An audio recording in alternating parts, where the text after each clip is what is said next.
Hey there, welcome to our brand new live series called The Leadership Diaries. My name is Ryan Dowdy. I'm the CEO of Uncensored Consulting, founder of Be in the Room, and creator of the Self Leadership Principles. And so these leadership diaries are a way to really share some of the experiences that I personally had, or stories of clients or women that we serve, or clients that we serve in our different programs between Uncensored Consulting and Be in the Room. So last week, I had an amazing opportunity to attend Funnel Hacking Live, which is a 4 or 5 day marketing conference put on by Russell Brunson and the folks at ClickFunnels. And Jenna Kutcher was one of the speakers. And I posted something on my profile around this about the idea that, like, she literally told my story.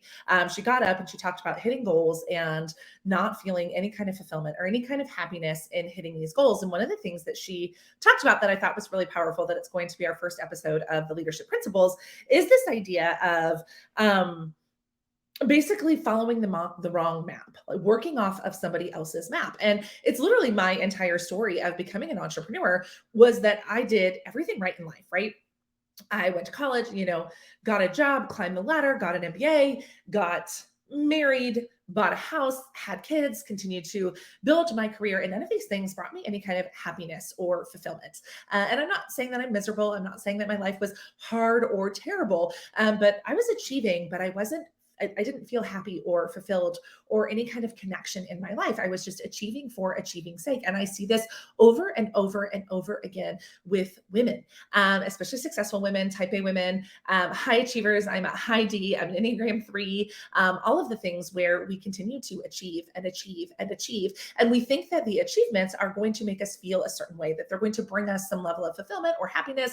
Once I earn this amount of money, then I'll feel this way. Or once I have this job or this title, then I will feel this way. Once I get my business to this place, then I will feel this way. And we achieve those things and we don't actually feel the way that we think that we do. So we just keep climbing and climbing and climbing. And the way that Jenna put it was so graceful and powerful, was we're working off of somebody else's map. We are working off of somebody else's description of success. We are working off of somebody else's idea of what success should look and feel like. And one of the things that we're really passionate about at Be in the Room, and I'm just really passionate about in the work that I do, is helping women design lives that fulfill them, that are your own version of success. And that's really important for us to stop and think about, because society's view of success, the external description of success for many of us, is actually not going to do it. And I see this over and over again in the women that I network with, that I talk to, that are inside of our paid communities, are, I want to do something different, but I'm afraid to do something different because what if it doesn't work? Or what if it doesn't give me the result that I want? Or what are people going to think? And what I have to say about that, as far as the fear of judgment, is they're going to judge you anyway, right? We're all being judged all of the time, good, bad, ugly, otherwise, doesn't really matter, right? We're already being judged. But would you rather be judged for, doing things a certain way, or doing the things the way that you want to do them? So I really want you to think about, hey, good morning, Dorina, how are you? Is really start thinking about, is the version of success that I am chasing, is it my own? Have I really taken the time to think about, what do I want? What do I want my life to look like? What do I want my career to look like? What do I want my business to look like, in a really intentional and meaningful way? Or am I just checking boxes because, hey, Lonnie, how are you? Or am I just checking boxes because I think once I check these boxes, I will feel a certain way? So it's almost beginning with the end in mind, right? Which is the perfect example that Jenna brought up of the map, right? When we leave our house to go on a road trip, we set a destination in mind, right? My family and I, we road tripped to North Carolina this summer. And so, we put the destination, the house that we were staying at in North Carolina, in our GPS, and we set out to do that. But so often we set our destination without really thinking, is this a destination that I want? Does this destination mean anything to me? Is this destination, my own goal or dream, or does this come from somebody else, whether it's society, a friend, a family, your parents? How many people go to college and get degrees to do things that they don't even flip and want to do, right? So I really want us, and Jenna's talk was just so powerful. This idea is like, we're climbing the wrong mountain. We're following the wrong map. We never take the time time to really ask ourselves, what do I want? What would make me happy in my career, in my job, in my life, in my marriage, as a parent, in my friendships, right? We never stop to ask ourselves those questions. We just keep achieving and achieving and achieving because we believe that that achievement is going to bring us a certain level of happiness and fulfillment. So, in our very first live episode of the Leadership Diaries, I really am going to encourage you to think about the idea of, is the path that you're on, is it a path that you have created, a path that you have designed? Is the destination that you're working towards, is it your own destination? Or is it a destination that was given to you by somebody else, was told to you by somebody else, that if you get on this path, if you do this thing, if you follow this map, you're going to feel a certain way? Or did you stop and think, okay, where am I going, right? What is the destination that I want in life? And for me, I learned that my destination, it didn't really change as far as wanting to be successful. It didn't really change as far as financial goals or anything like that. But for me, what changed was my map to getting there.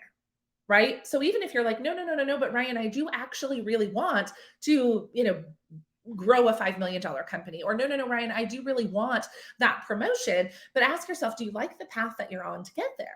Right? Is this the path that you're willing to take? Is this path fulfilling in any way? Does it light you up? Does it help you meet your goals? Right? Because just because we're headed towards a destination, there's a lot of different ways to get there. Right? That's why I said, are you following your own map? Or Jenna said, are you following your own map? Or are you following somebody else's map? Because there's not just one way to achieve. There's not just one way to build a $5 million company. There's not just one way to get that promotion. There's not just one way to get that job title that you're chasing. There's a lot of different ways to achieve the thing that you want to achieve. So even if you're like, no, Ryan, I'm really clear on my destination, I feel good about my destination, but I don't like the path that I'm on to get there, then it's an opportunity to sit down and ask yourself, okay, how can I change this path, right? Without changing the destination, I still want to get here, but how can I get on a different path? And for me, that's literally what I've done over the past couple of years, right? So, I tell my story of the corporate world where I realized I didn't want to, continue to climb the ladder. And then I became an entrepreneur. And all I did as an entrepreneur was recreate the path that I was on in corporate. So again, even though the destination hadn't changed, which was to be successful, to make X amount of dollars, to serve X number of people, I didn't like the path that I was on. So I just kept reiterating and reiterating and reiterating, which is why we so strongly believe in reinvention at Be in the Room, right? Because for me, I still want what I want. I just don't want that path. I'm not willing to live a life of burnout. I'm not willing to live a life of working 80 hours a week. I'm not willing to live a life of, underpaying a team and treating them like garbage. I'm not willing to do that to get to my destination. So I had to think about, okay, what am I willing to do, or what changes can I make to still help me get to my destination? So I really want you to take some time to think about from this episode of the Leadership Diaries of, am I working off of somebody else's map? Is the destination I even want? That's question number one. And then question number two, do I like the path that I'm on? Do I like the roadmap that I'm on? And how can I change it? Right? How can I change that map? What is something I might be able to do differently? And get creative. Don't judge yourself. Don't think, oh, well, I can't do that, or I can't do this. I want this to be an exercise without judgment. I want you to ask yourself, okay, what is the destination? What does happiness and success and fulfillment mean to me? Not my spouse, not my partner, not my mom, not my sister, not my coach, but to me, right? Step one, no judgment, right? Write it out, think about it, have fun, be creative. And then the second step is, do I like the path that I'm on? And if I don't like the path that I'm on, what path would I like to be on? And I'm going to give you an example. For me, the path that I'm on to create oh my gosh, it is so, we judge ourselves so much. The path that I'm on is to build a, world-renowned growth and development company where we help both individuals and companies create amazing cultures and environments that they love and that inspires action and happiness and fulfillment and all of those things. So that's my path. But for me, I want to build a world where I work 3 days a week. So the path that I'm on to building that company is, how do I do this in 3 days a week? Right? So to me, that is the path that I want to be on. Am I on that path right now? No, absolutely not. I'm still working 5 days a week. But I know what path I want to be on. And so I'm constantly reiterating and playing with different ideas and doing different things to how can I get myself down to a 3-day work week and still reach my destination. So those are just some fun exercises for you. Would love to hear your thoughts in the comments of, are you working off of somebody else's map? Is the destination even what you want? Is the path that you're on to get there something that you're willing to do long-term? And if the answer is no, it's time to start asking yourself some really serious questions and making some changes about that. Yes, Dorina says, I want to finally be able to leave my 9 to 5. That's fantastic. So that's the destination. qualification, right? So then you have to ask yourself, okay, do I like the path that I'm on? How could I change this path? What are some different things that I can do? And just being really creative and having fun and thinking through, doesn't matter, right? Like I said, no judgment, no, oh, I'll never be able to do that, or I'm not qualified, or whatever story you're telling yourself right now about why you can or cannot do that thing, right? I want you to really have fun with this. Open your mind, open your heart, and think through, okay, how do I achieve this thing? What are some different ways for me to get there? And you'll be amazed when you open your heart, you open your mind, and you start being creative, the answers and the ideas and the opportunities that come to you. So I hope that this was fun. You guys are going to see a lot more of me live in our leadership diaries. I have a whole journal and of ideas of topics, but I want to best serve you all. So if there's something specific that you'd love to hear about, we'd love to know. For those of you that are here live, thanks for being here, for watching this on the replay. We appreciate you all. And we'll see you next time on the Leadership Diaries.